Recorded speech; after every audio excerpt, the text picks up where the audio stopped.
Bom, pessoal, vamos trabalhar ainda na parte de desempenho construtivo. Eu botei como parte 2, tá?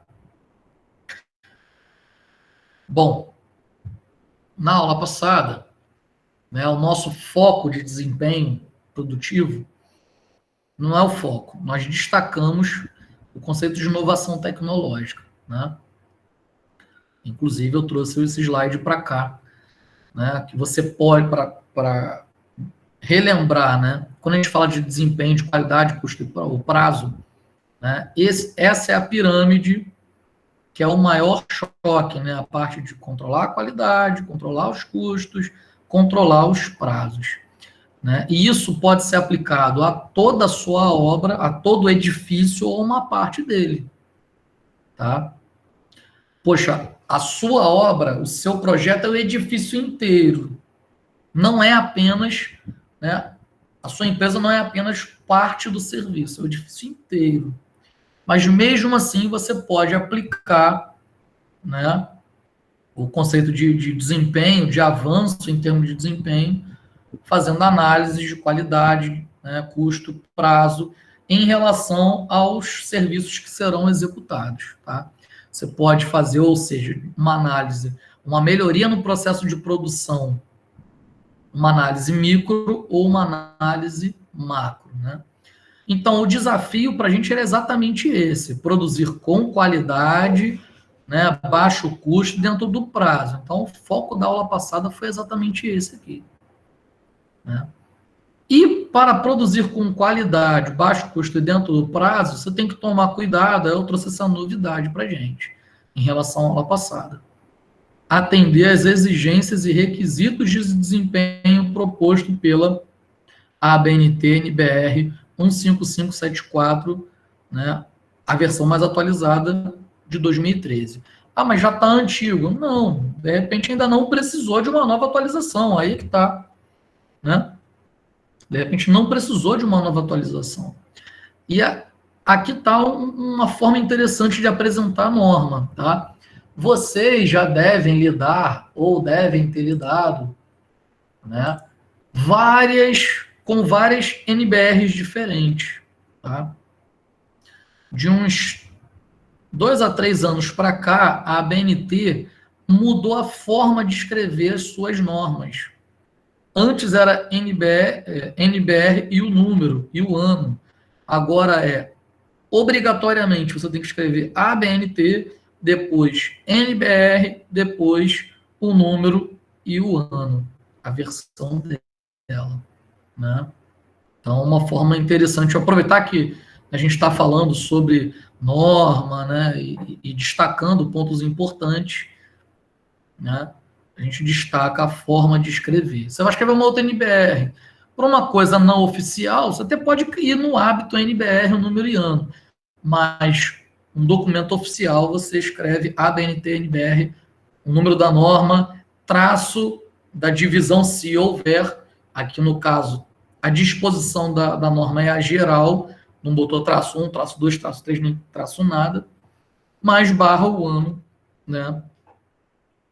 O ano mais atual, ou o ano que você está se espelhando, tá? O certo é o mais atual. Só que, por exemplo, você não está na mais atualizada, mas você está, não, eu segui conforme a norma tal do ano tal. Ah, mas tem ela mais atualizada. Você está errado de qualquer forma, mas você não tem, você só tem respaldo legal para o que tem de mais atualizado na norma.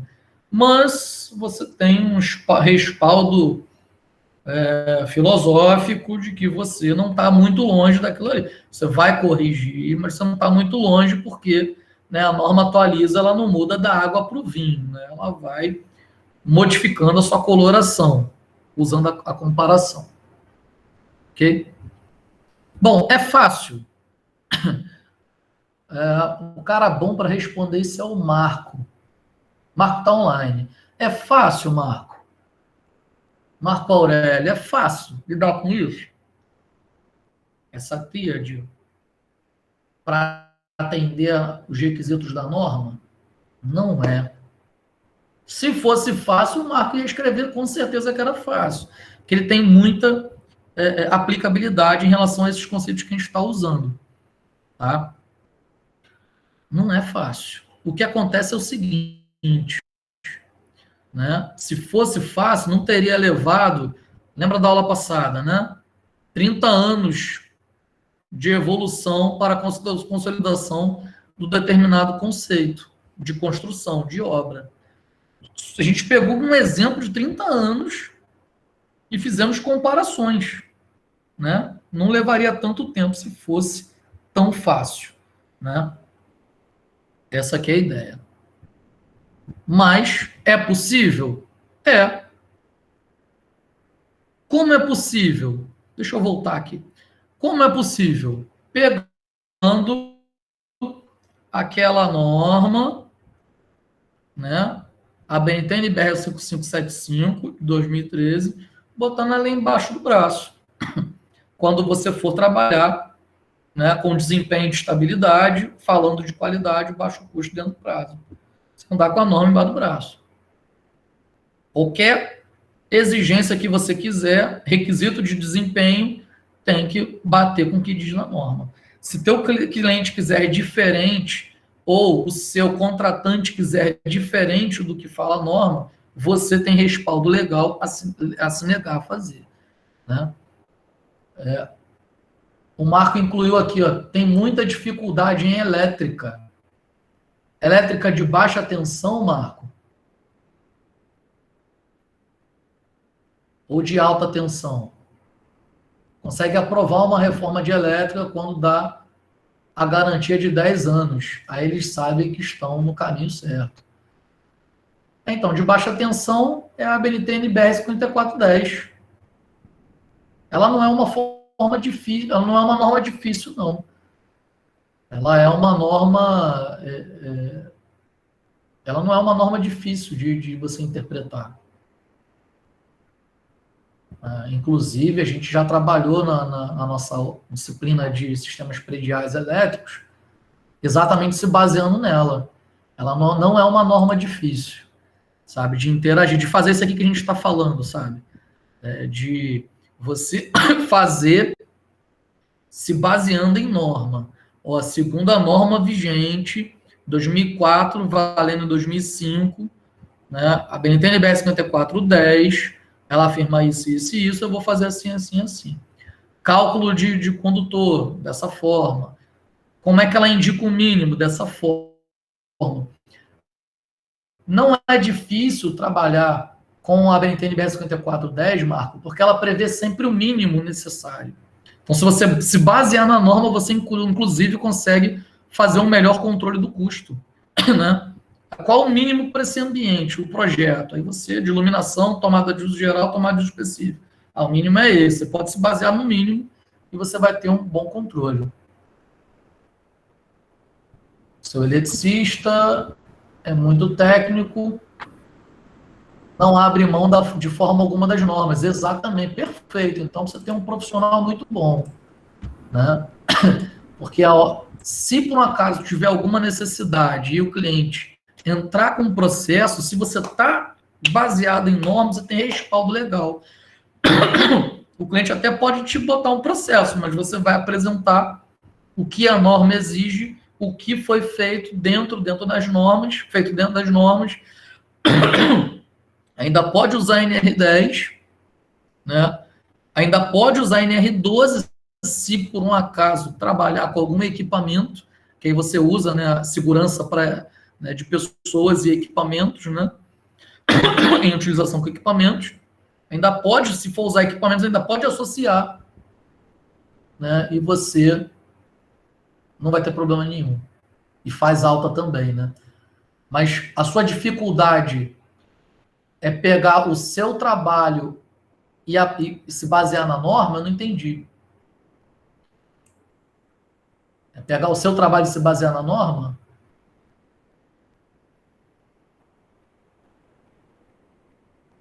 Você falou que a sua dificuldade é trabalhar na parte de só consegue quando dá prazo. A sua dificuldade é usar a norma como respaldo legal para o seu serviço. Ou não é difícil, não. Vamos combinar o seguinte, como não está relacionado, está relacionado como se trata no geral, né? De desempenho, mas como você está perguntando muito específico, respaldo legal da norma, né, da BNT NBR 5410, que é da parte de elétrica, não de estabilidade, depois você manda a mensagem, né, que aí, com as suas dúvidas, que o que eu puder te auxiliar. A norma, a BNT NBR 5410, ela não fala de custo, tá? Eu vi que você colocou ali em relação a custo. A BNT NBR, ela não fala sobre custo, 5410, tá? Ela fala sobre o projeto em si. Qual é o seu respaldo para custo? Ela sempre... Oi, fala. É a associação da norma e custo na aprovação do projeto com o cliente, entendeu? Porque você aonde que a BNT-NBR 5410 entra? Ela entra o seguinte: dimensionamento de cabo. Por exemplo, você quer provar para o cliente ou para o contratante, se você enquanto terceirizada, né, o seu cliente ou o seu contratante, você quer provar que você precisa de tantos metros de cabo de tantos milímetros, tantos eletrodutos de tantas polegadas de diâmetro. Ah, por que isso? Por que aquilo? Né? Aí você usa a BNT NBR 5410 para esse respaldo.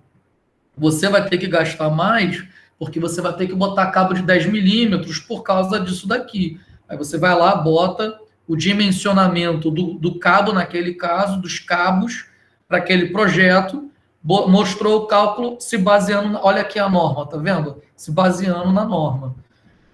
Aí você consegue dizer, provar o porquê que você tem que usar equipamento A, B ou C, né, com base em dimensionamento, para poder falar de custo. Entendeu? A BNT NBR 5410, ela não vem focada em custo, ela vem focada em projeto. Como tem que ser. Né? E no como tem que ser, você consegue apresentar e justificar os custos. Que baseado na norma, o dimensionamento tem que ser dessa forma. Olha aqui o que diz a norma, dimensionei, tem que ser dessa forma. Para atender a norma legal, né, sobre isso. Ok? Então, ela não te ajuda a reduzir custo, ela te ajuda a justificar o porquê daquele equipamento, daquele produto, daquele insumo, daqueles equipamentos elétricos que você vai ter que utilizar naquela quantidade, naquela dimensão, naquele diâmetro, entendeu? Ela te usa como um respaldo para justificar, não para baixar, tá? E o que acontece? Ela já trabalha com o mínimo permitido. Ou seja, não tenta fazer mais. Se você for no mínimo permitido, você já está no mínimo do mínimo para aquela área, para aquele ambiente. Entendeu? Bom, beleza. Qualquer dúvida a mais em relação a BNT NBR 5410, qualquer coisa, manda uma mensagem à parte, já que a nossa ideia aqui, né, é a parte de desempenho proposto, né, em obra, e depois a gente está focando na parte de estabilidade, né? Aí você fala, pô, mas na aula passada a gente acabou falando sobre pintura. Mas se você não fizer um bom tratamento da pintura, nós vimos em imagens, inclusive, debatemos, né? O Marco, por exemplo, interagiu bastante, inclusive, né? É uma das áreas de trabalho da empresa dele, e que não usar a técnica de pintura adequada compromete a estrutura. Então, vai comprometer a estabilidade. Né? A parte da elétrica, ela só compromete a estabilidade se for mal feita, não atendendo os requisitos da BNT NBR 5410, né? E de qualidade de produtos, né? E acabar proporcionando um curto-circuito e pegando fogo no empreendimento, ou na obra nova, por exemplo, ou que passou, você entregou o serviço e pegou fogo. Aí é diferente. Né? Pegou fogo, a estrutura elétrica dentro das paredes, aí pode comprometer a estabilidade do empreendimento, do prédio, né, do edifício, de uma casa, né, dependendo de onde você for, estiver aplicando o serviço. Aí sim teria problema, né? Mas no caso da pintura está diretamente relacionado, né? A elétrica está indiretamente relacionado se ocorresse um evento, né? Agora, a pintura com sol, chuva, sol, chuva, sol, chuva, se não tiver um tratamento correto, acontece, né? Tudo que nós vimos de problema, infiltração, mofo, né? Isso lida diretamente com a estrutura, corrosão das partes né, dos materiais das armações, né? E isso vai estar comprometendo exatamente a estrutura, tá? Aí sim está diretamente relacionado. Mas vamos lá. Então, pessoal, como avaliar se o edifício e suas partes cumprem suas funções ao longo do período de vida previsto no projeto? Uma pergunta bem interessante, né? Como avaliar se o edifício ou uma casa, se for o caso, né, suas partes cumprem suas funções ao longo do período de vida previsto em um projeto. Então, o edifício como um sistema, a gente relaciona uma abordagem sistêmica, né? É o primeiro caso que a gente visualiza. Então, como uma abordagem sistêmica, ou seja, o edifício como um sistema, né? A visão como um todo, ó, modo de enfocar e conduzir a resolução de um problema com a visão do conjunto. Então, tudo relacionado ao edifício, né, com desempenho na sua construção, custo, qualidade, prazo, a gente faz uma análise sistêmica, enfocar e conduzir a resolução de uma visão como um conjunto. O edifício, a obra do edifício. Então, o autor Sabatini trouxe dessa forma. E o edifício como um sistema, conjunto de partes, né, que interdependentes, que conjuntamente formam um todo unitário, efetuando uma dada função. Vai ter uma observação aqui. Cada parte do sistema tem uma ou várias funções definidas, né, e a função depende de onde esta parte está inserida, né? A parte que você está focando é pintura, beleza. A parte que você está focando é estrutura, né? A parte que você está focando é fundação, né? Pra vocês terem uma ideia, pessoal, eu já vi uma construção de um prédio do zero paralelamente ao prédio que eu trabalhava, ou seja, era no mesmo complexo, né?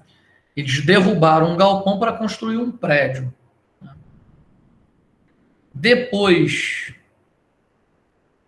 de vários dias, eu não sei te dizer os dias, quantidade, mas depois de muitos dias de demolição, né, retirada, né, dos materiais, remoção, inclusive, da base, né?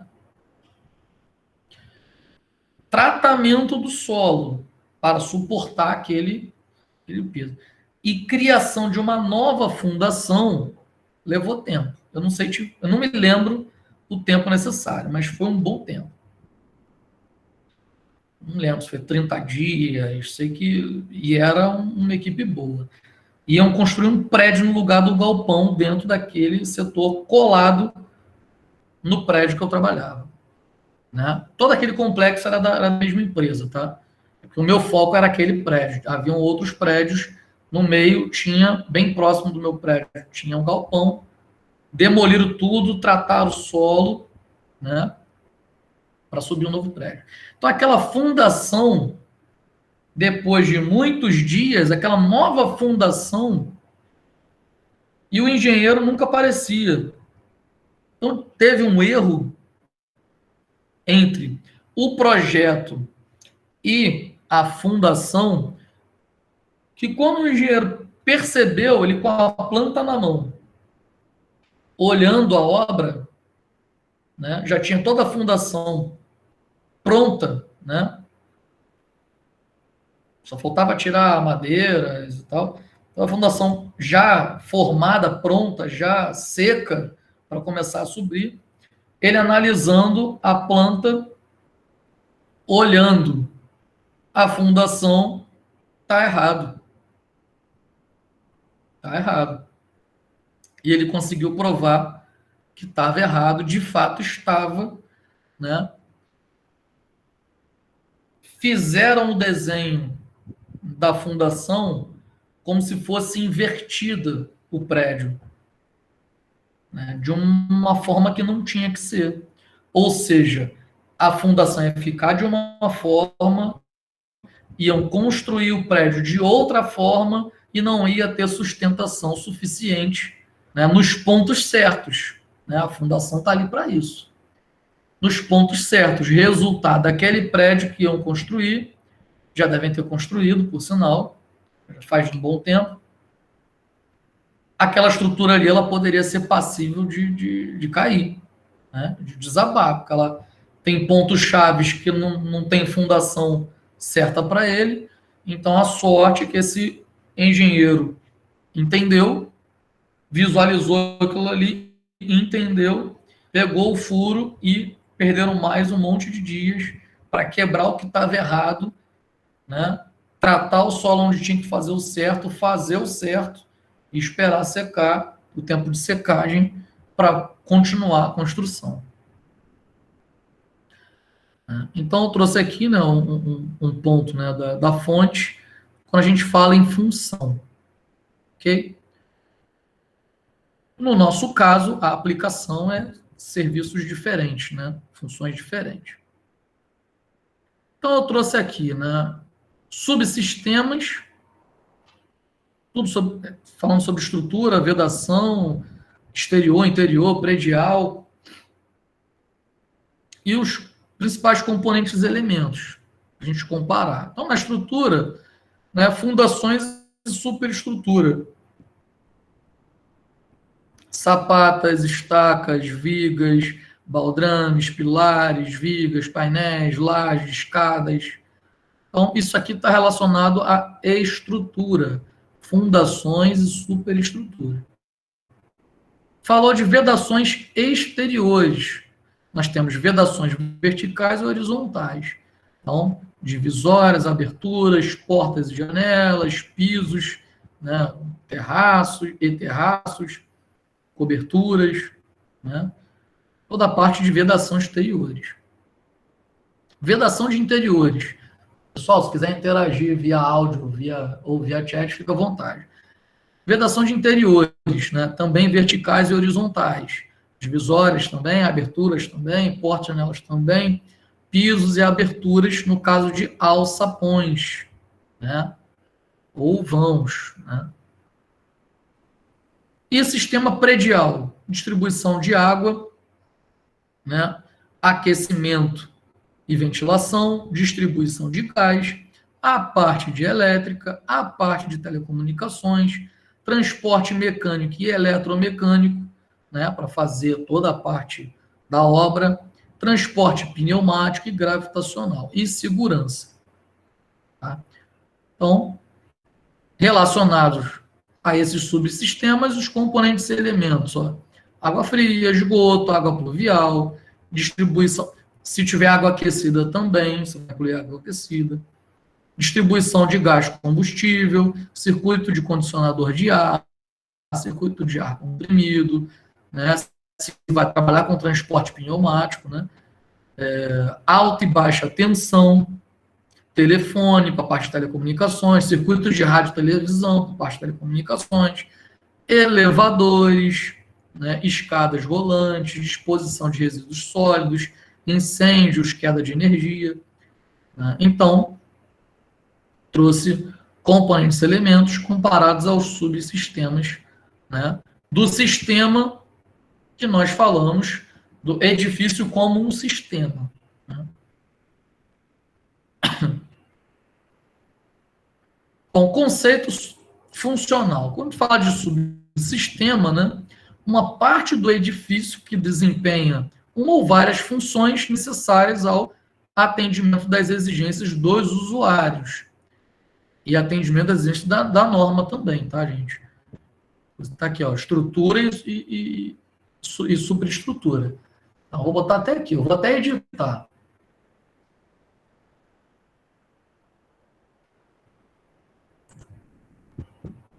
Eu vou botar aqui, ó.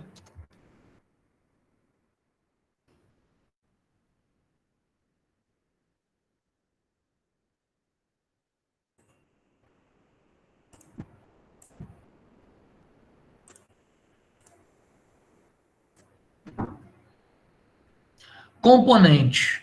Já caracterização dos produtos manufaturados destinados a cumprir, né, individualmente funções específicas. Né? Então, os componentes, o aço cortado, dobrado, chapa de compensado, né, entre outros. Pessoal, vou fazer até aqui o seguinte, ó, atendimento às exigências dos usuários. Eu vou mudar isso aqui. Eu fico um pouco preocupado com essa palavra usuário.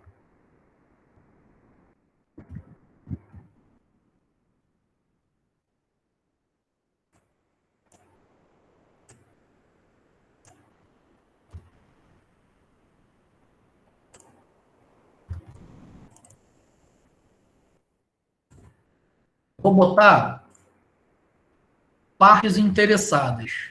Tá?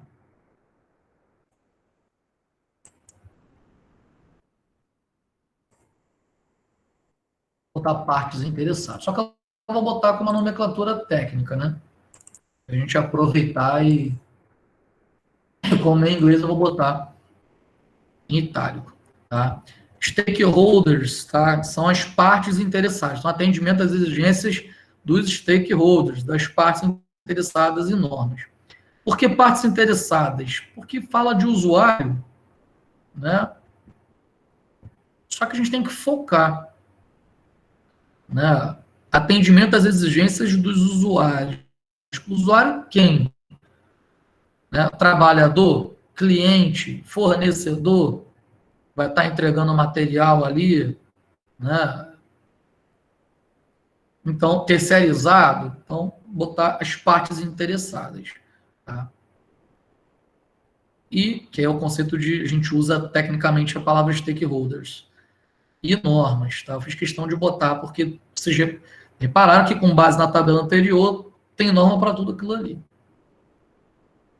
O componente já foi, elemento. Um agregado de componentes utilizados em conjunto, exemplo, pilares e vigas construídos no local, né? Ok? Então, trouxemos subsistema, componente e elementos destaques, que seria cada um. E de onde foi tirado, né? Direto da norma ABNT, aproveitar que eu já estou aqui com a mão na massa, a ABNT já corrige logo. NBR. Deixa eu até salvar. Ok? Então, o termo adotado, parte do edifício foi sistema. Né? Como, por exemplo, sistemas estruturais, sistemas de piso, sistemas de pintura, sistemas de hidráulica, sistemas de elétrica, né? Sistemas elétricos, sistemas hidráulicos, né? E você vai especificando como um subsistema, né? Essa nossa norma, né, 15575 de 2013, ela compreende dessa forma. Então, a avaliação de desempenho consiste em prever o comportamento potencial do edifício e de seus elementos e componentes quando em utilização. Né? Então, prever o comportamento potencial do edifício. Está construindo o edifício. Então, qual é o comportamento dele com base na estrutura que você fez? Né? Na estrutura, não. Oh, meu pai, fugiu o nome. Ai, falei tanto disso hoje. Na base, né? Ajuda aí, pessoal, que fugiu da minha cabeça. Na base. E como é que a estrutura vai se comportar? Né? Comportamento potencial do edifício. Eu vou aumentando andar a andar. Né? Como é que vai estar o comportamento da estrutura, das vigas, das colunas, né? O equilíbrio de pesos nas colunas, andar a andar. Né? Quando em utilização, construindo. E depois o cliente utilizando e botando equipamentos, botando produtos. Né? Para você ter uma ideia, a avaliação de desempenho de um edifício, você já ter um edifício antigo e você precisa colocar maquinários muito pesados em determinados andares, né? A avaliação de desempenho do edifício, eu quero saber se eu botar tantas toneladas no andar tal vai comprometer a estrutura do prédio. Aí tem o chamado teste de piscina. Olha que curiosidade. Você enche de piscina no prédio. Você bota uma carga e você vai encher de piscina, você vai chegando até a carga que você espera e você passa daquela carga, né, enchendo piscinas e espalhando pelo prédio para você ir fazendo análise da estrutura, para você saber se vai ceder, se ela vai, né, inclinar, para você fazer um... Então, o teste potencial de carga em um edifício, depois de construído, se tem que colocar X peso ali dentro, é o chamado teste de piscina, enche de peso, parece mentira, mas é verdade. Principalmente quando é estrutura antiga. O prédio já é muito antigo, eu quero saber se ele suporta eu pegar tudo que está no primeiro andar e botar no terceiro. Aí você vai lá para o terceiro andar e faz esse teste. E vai aumentando, vai botando carga e vai fazendo toda a análise, todas as medições, né, do comportamento potencial do edifício. Né? E vai. Até aqui, o que eu espero subir daqui está ok. Então, vamos ver se ele suporta mais, porque você tem um teste de carga que se você... Só o fato de movimentar, né, vibração das cargas, tudo vai estar compreendido. Colocar as máquinas no local. Então, tudo isso vai proporcionar determinados vibrações e pesos em determinados lugares que esse teste vai estar compreendido. Aí você fala, pô, mas esse teste de carga, né, em estrutura, né, predial, em edifício, é meio perigoso, né? Vai que você vai encher um monte de piscina lá para, né, ter aquele peso, né, que você espera e depois, né, aumentar o peso. Pô, você tem um prédio antigo funcional, você faz isso, dá errado, você vê algum prédio comprometido, né? A única diferença é que o teste te dá a oportunidade de você ir fazendo todas as análises e se pegar alguma pequena variação, você para e tenta, de alguma forma, corrigir ou compensar. Conceito de desempenho. Olha que interessante. Comportamento em uso de uma edificação em suas partes.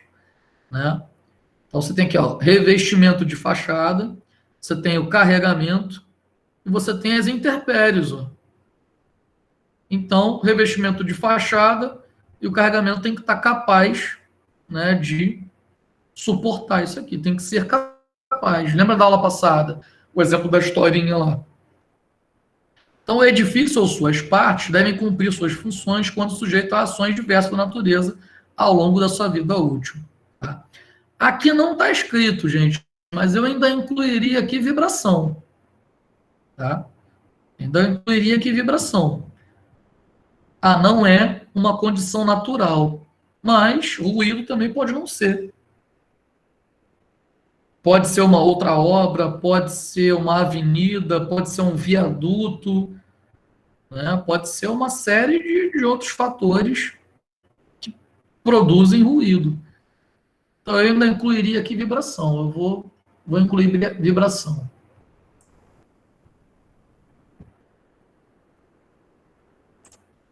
Porque só ruído, tem vários tipos de ruído, de ruídos, né? Então, eu vou especificar aqui que proporcione vibração. Ok?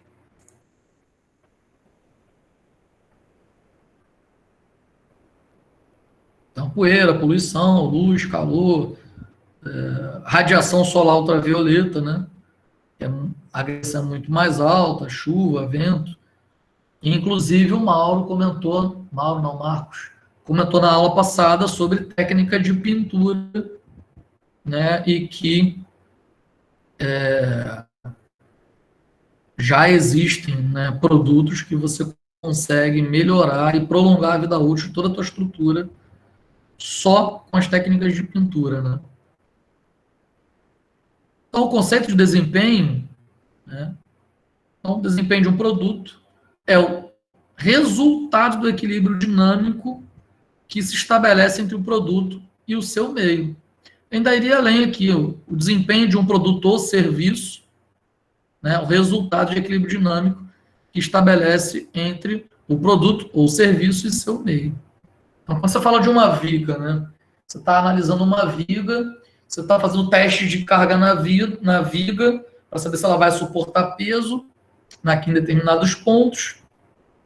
Então, é o desempenho da viga e o resultado do equilíbrio dinâmico dela em relação, né, ao meio que ela está. Vê se não faz sentido.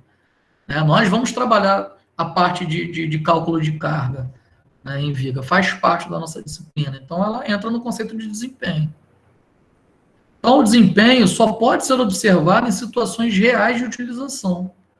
Né? Pode ser simulado? Pode. Você pode trabalhar ensaios, modelos matemáticos, modelos físicos. Né? Você pode pegar, por exemplo, a sua estrutura, né? E como você criou aquela estrutura, o diâmetro dela, o comprimento, né? Armado, né? Como, de qual forma, de como você jogar no modelo matemático, né? Em softwares de teste, de ensaios, ou pegar esses dados e jogar no modelo matemático, por exemplo, no MATLAB, por exemplo, né? E fazer ele simular gráficos para você analisar, né? Poxa, teste de carga tá interessante, não tá. Não só ficar nos valores calculados, mas você pode criar modelagem matemática e otimizar, né, o seu ensaio. Em alguns softwares você ainda consegue fazer isso e simular, né? Então, como avaliar o desempenho do edifício e de suas partes? Avaliação de desempenho. Né? A nossa ABNT-NBR 15575-1, ela fala exatamente de avaliação de desempenho. Toda vez que eu for esbarrando e vendo NBR, eu vou botar ABNT, NBR.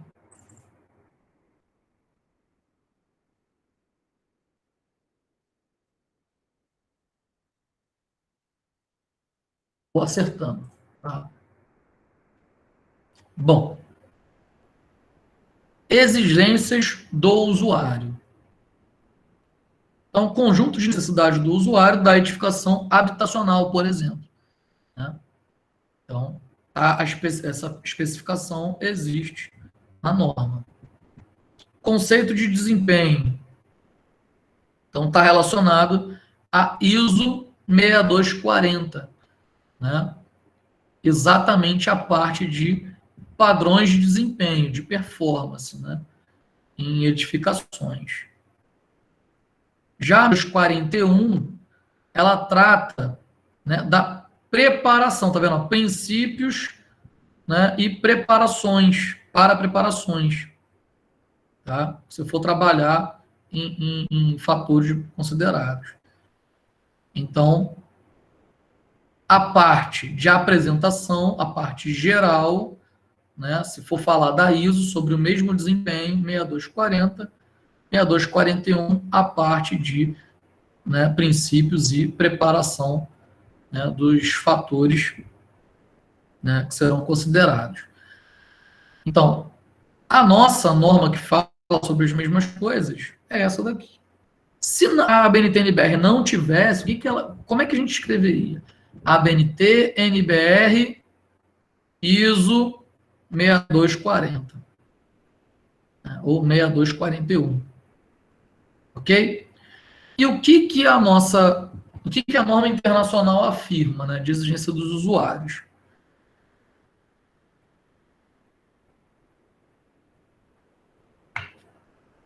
Estabilidade estrutural, ela exige resistência mecânica a ações estáticas e dinâmicas, né? A parte de efeitos cíclicos, que acontece de vez em quando, né? Temperatura, pressão atmosférica, vibração, se o solo tem que ceder, o quanto tem que ceder, ou se você tratou o solo para não ceder, mas a gente sabe que não existe o ideal, né? Existe a condição real. E radiação solar, chuva, vento, né? Mais um monte. Segurança ao fogo, risco de propagação das chamas, efeitos fisiológicos, né? Controle de fumaça, ventilação, tempo de alarme, tempo de evacuação, tempo de sobrevivência. Isso aqui em relação a edifício, né? Não tem o foco em edificação residencial. Edificação residencial, você não vê porta anti-chama, por exemplo, né? Para mitigar o risco de propagação das chamas. Cortina de fumaça, de água, né? Entre outros. Segurança ao uso, proteção contra explosões e queimaduras, proteção contra movimentos mecânicos, proteção contra choques elétricos, proteção contra radioatividade, segurança durante movimentação e circulação de carga, por exemplo, ou pessoal, segurança contra intrusão humana ou animal. Então, sim. Desculpa. Em uma obra, você tem que ter, para atender as exigências dessa norma aqui, né, do usuário, inclusive da nossa, que ela concorda com essa daqui, não pode entrar qualquer um, né, ou animal. Estanqueidade, né, estanqueidade à água, né, estanqueidade ao ar, controle da intrusão de poeiras, conforto, né, higrotérmico, quando se trata de controle de temperatura do ar, né, irradiação térmica, controle da velocidade e umidade do ar, controle de condensado. Né? Na sua obra tem instalação, compreende, né, a parte de condicionador de ar geral, né? Por exemplo, um prédio comercial ou industrial. Industrial não, comercial. Tem o ar-condicionado geral. Então, essa norma também tem exigência, e a nossa também. Pureza do ar, ventilação, controle de odores, controle de gases tóxicos, conforto acústico, né, controle de ruídos contínuos ou intermitentes, né, a inteligibilidade do som, tempo de reverberação. Então, quando a sua obra está relacionada, ela está construída próximo a um viaduto, por exemplo, ou linha do trem, linha de metrô, mais linha do trem, né? O controle de ruído, você não consegue, é intermitente, né? Ele acontece quando está passando o trem. Você não consegue controlar a fonte. Você não consegue acabar com a transição de trem ali. Então, você tem que partir para quê? Controle acústico do seu prédio. Isso não é só para a exigência do usuário, enquanto usuário dos ambientes do edifício, mas também como parte estrutural. Né? Então, o conforto acústico, ele acaba, se você faz um bom tratamento, a parte estrutural também. Conforto visual, controle de iluminação natural. Né? Aí você tem, por exemplo, a ABNT NBR 5417, 19, se eu não me engano. 19 não, 17. 19 é a parte de proteção para raio, tá? Sistema de descargas atmosféricas. Então é 5417 mesmo. E artificial, iluminação natural, radiação solar. Artificial, lâmpada. Na insolação, nível de luminância, né? Contrastes de luminância, possibilidade de escurecimento, aspectos de acabamento, cor, textura, regularidade, contato visual, né, internamente e com o mundo externo. Você não pode criar um edifício sem trabalhar com as normas da ABNT NBR 5410, instalações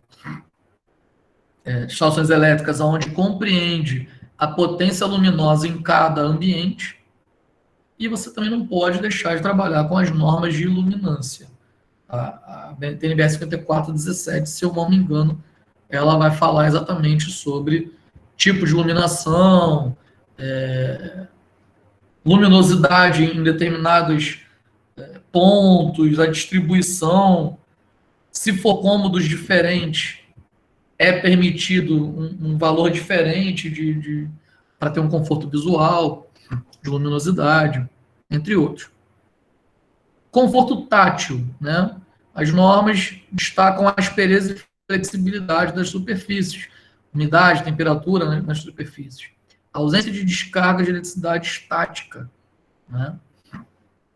Então, a tua parte elétrica todinha ela não pode dar choque em você, e a aspereza e flexibilidade das superfícies da tua obra e umidade, temperatura tem que ser de alguma forma controlada ou compreendida para que você não encoste em qualquer coisa e fique tomando, né, descargas de eletricidade estática.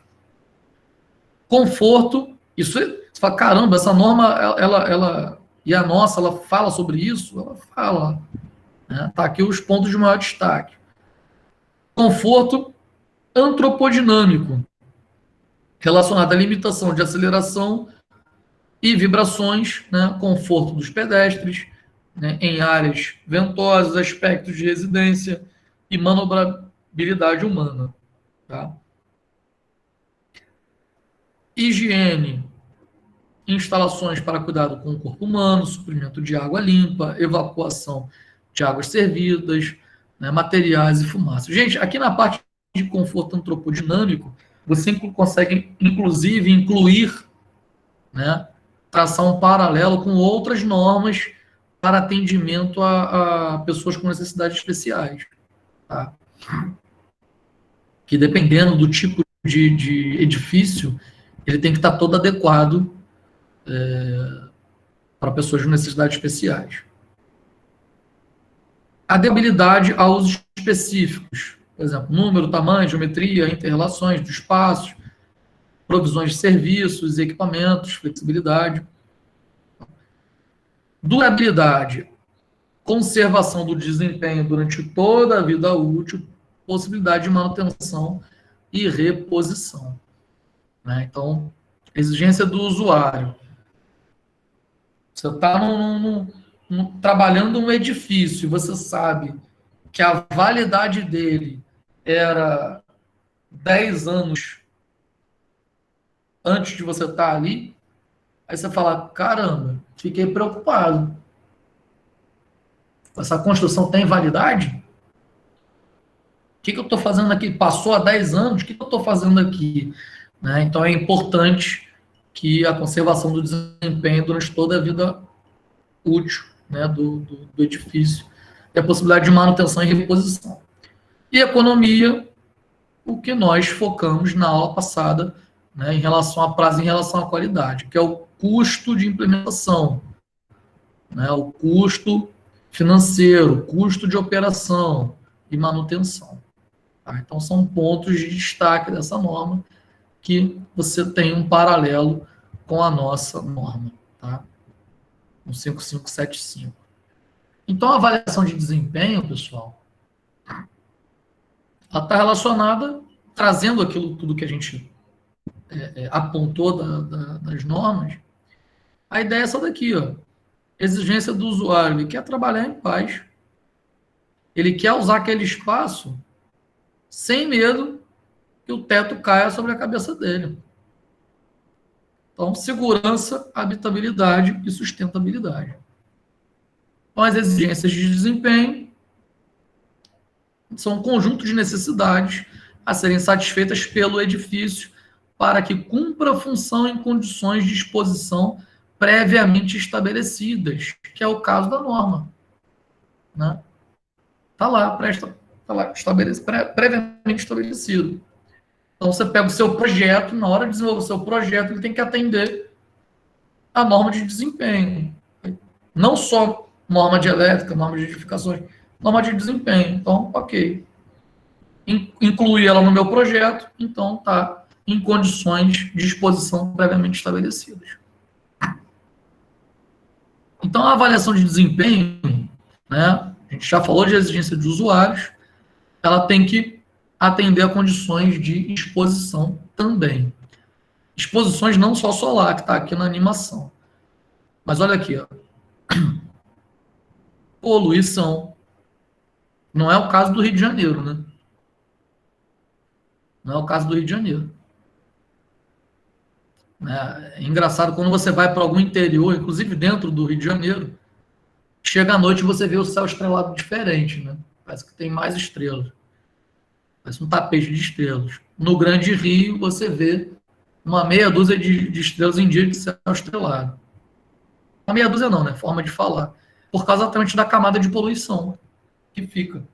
Né? Então, você não consegue visualmente acessar tudo que está disponível para você, toda a beleza do céu estrelado que está disponível para você à noite, porque a camada de poluição você pode não ver, mas ela te impede, né, de enxergar além dela. Parcialmente, você enxerga parcialmente. Vento, umidade, ar, maresia. Imagina os edifícios, né, próximos ao mar. O nosso exemplo, na aula passada, falamos bastante, né? Ponte Rio-Niterói. Olha a quantidade de intempérie, né, que ela está submetida. Ela está submetida a muita poluição, muito vento, muita umidade do ar, muita maresia. Chuvas e ventos. Né? Seu edifício tem que estar preparado, a pintura dele tem que estar preparada, como nós falamos na aula passada, a estrutura dele tem que estar preparada para suportar golpes de ventos, golpes de chuvas com ventos. Exposição a ruído. Pegar essa imagem aqui é parecida com o viaduto Paulo de Fronten, né? Acho que não é não, mas é parecida. Mas viaduto Paulo de Fronten é assim mesmo. Os prédios tudo colado no viaduto. Lembra da perimetral? Né? Que ela foi demolida e os prédios eram tudo próximos, vários prédios próximos a ela. Imagina que técnica de construção e avaliação de desempenho para demolir toda aquela estrutura da perimetral sem causar, né, sem causar dano aos prédios em volta. Né? Exposição a ruído em regiões específicas. Né? Como é o caso de... Como é que é o nome? Estrada aérea, não, né? O avião sempre faz aquela trajetória. É uma pista, né? De voo aérea. Então, sempre passa acima do edifício. Toda vez que passar um avião, é um ruído tremendo no edifício. Assim como o exemplo que nós demos do trem, do metrô. Passar próximo é uma vibração terrível. Né? Não só para o usuário, mas para toda a estrutura que aquele usuário está. Né? Olha o exemplo, né, de exposições a ruídos em regiões específicas. Isso porque esses, né, trens e metrôs aqui ainda estão nessas imagens suspensos, né? Então a vibração também reduz na estrutura deles, né, por causa da técnica de construção, ao solo, então a vibração vai ser menor nos edifícios. Então, a avaliação de desempenho, né, que a gente já vem apontando, exigência dos usuários, exposição, né, condições de exposição e requisitos de desempenho, né, baseado na norma. Então, tem o que o cliente quer, tem as condições de exposição, que você não consegue mudar, e tem o que a norma afirma que você tem que fazer. Então, as exigências do usuário e seus requisitos, do ponto de vista da segurança, né? Segurança estrutural, segurança contra fogo, segurança no uso e operação. Quando se fala de, né, habitabilidade, né, edifícios habitacionais, tem a estanqueidade, desempenho térmico, desempenho acústico, desempenho luminoso, saúde, higiene e qualidade do ar, né? Funcionalidade e acessibilidade, conforto tátil e antropodinâmico. Aqui, na verdade, não está só habitacional, não, né? Mas o fato de ter pessoas circulando naqueles ambientes, usuários naquele ambiente. Tá? Então, serve para edifício comercial também. Sustentabilidade, a parte de durabilidade, manutenibilidade e o impacto ambiental que a sua obra vai criar. Tá? Por exemplo, construir uma hidrelétrica, pessoal, para a gente encerrar nesse slide aqui e falar um pouco mais. Construir uma hidrelétrica, né? Impacto. Gera impacto ambiental? Gera. Né? Alguém conhece qual é o impacto ambiental que proporciona? Alguém consegue falar um pouco sobre isso? Interagir um pouco sobre?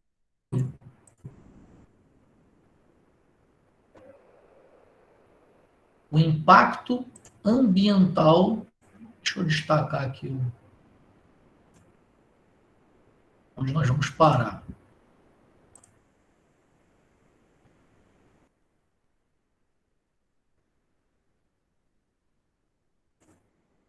Participamos da construção de uma hidrelétrica. Nós somos uma empresa, né? Então, para nós construirmos uma hidrelétrica, você tem que fazer todo um estudo de impacto ambiental, porque quando você coloca uma hidrelétrica, o que ela faz? O rio bate nela, né? Você está com a sua edificação, não tem para onde ir, o que ele faz? Ele começa a encher. Aí você reduz para canalizar parte daquele volume, né, por geradores centrífugos. Então, passa parte daquela água, gera eletricidade. Só que aquele primeiro ambiente, chamar de primário, né, ele enfrentou uma barreira, por isso o nome é barreira, né, a edificação que nós fizemos, uma hidrelétrica, ele enfrentou uma barreira e subiu, então ele começa a alagar. A área de alagamento, quando você constrói uma hidrelétrica, é um impacto ambiental violento. Né? Foram feitos vários estudos em vários lugares. É difícil criar atualmente mais hidrelétricas, mais usinas hidrelétricas. Por quê? O que acontece? Esse impacto ambiental, ele bate de frente com as normas sobre fauna, com as normas sobre flora, habitação, né? Nós temos várias regiões que são santuários indígenas. A nossa Constituição não bate né, com a indígena. Você não pode fazer nada sem autorização indígena. É uma série de restrições. Você não pode, de forma alguma, criar uma hidrelétrica onde o impacto ambiental vai até as terras deles. Mas várias outras terras intocáveis. Então, as terras que sobram, você acaba criando os lugares que você poderia fazer, onde tem rio, o impacto, né, sempre vai atingir comunidades. Então, você não consegue fazer mais. Então, atualmente, para criar mais hidrelétricos, é uma dificuldade muito grande. E as áreas que sobram, né, que não é nenhuma área separada, não é Amazônia, não é nem... E as áreas que sobram, não, são fazendas, tem gente morando, não tem gente, não tem a grande população morando, né? Então, como é que você faz nesses ambientes? A maioria dessas áreas são de políticos e ex-políticos. São pessoas intocáveis. Como é que você consegue, né, uma legislação que te permita fazer em prol da, criar em prol da sociedade e indenizar financeiramente, né, os donos dessas terras que você poderia criar novas hidrelétricas? Não, não dá, não consegue, né? Então, o que acontece em relação à elétrica? Passa a fazer o quê? Comprar, não dá para criar mais hidrelétricas. As hidrelétricas que existentes já trabalham com tudo que produz é consumido. Então, ainda falta. O que a gente faz? Compra de usinas que nós chamamos de energias alternativas. Por que nós chamamos de usinas alternativas? Porque a principal é a hidrelétrica, né? Então, vai aumentando bandeira e por aí vai. Então, por isso que é difícil quando a gente fala de construção, analisar impacto ambiental. Eu trouxe um exemplo, construção de hidrelétrica. Olha o quanto eu falei, olha a quantidade de impacto para a nossa avaliação de desempenho, né? Então, é complicado, ok? Pessoal, a gente está chegando no final da aula. Eu acho que, eu não sei se eu ouvi bem, eu acho que alguém levantou a mão. Alguma dúvida? Algo a acrescentar? Não, foi o Baia. Diga, mano. Não sem querer, né, mas a gente hoje tem também, eu não sei se era alternativa... Está difícil de te ouvir, eu não sei se é só para mim. Está difícil de te ouvir. Fala de novo, por favor. Como é que fala? Usinas não, os cataventos gigantes, a distribuição eólica de vento, de energia, através do vento. Usinas eólicas. Eólicas, isso. Você diz a construção de usina eólica? Isso, já é uma alternativa, né? Sim, já existe. Só que o que acontece? Não é em qualquer lugar do Brasil que você tem tanto vento durante tanto tempo que justifique o custo, né? Ou seja, onde tem muito vento o tempo todo, Nordeste. Então, se você viajar, por exemplo, para o Rio Grande do Norte, né, para Natal, mais especificamente, e chegar lá né, no Nordeste, já quase chegando, você olhar pela janela do avião, você vai ver dezenas e dezenas e dezenas de fazendas sem um gado. São fazendas geradoras de energia elétrica por energia eólica, né? É bonito e é esquisito ao mesmo tempo. Uma alternativa não conseguir construir mais usinas hidrelétricas, né? Porque o impacto ambiental ataca, no requisito da norma, né, de desempenho, ataca a sustentabilidade. Tá? Toda usina ataca, tá? Todo empreendimento ataca, mas você tem que saber trabalhar com isso aqui, com essa norma, no que diz respeito à sustentabilidade. Ok, pessoal? Bom, então a gente encerra por hoje. Próxima aula a gente dá continuidade. Falamos bastante aqui sobre trouxe, né, a introdução a essa norma para a gente. Ok? Então, falou de a NTN-BR 15575-1, você está exatamente falando sobre os requisitos necessários à exigência do usuário, tá? De quem vai estar ali. Ok, pessoal? Bom, então, um grande abraço. Até semana que vem. Boa noite, pessoal.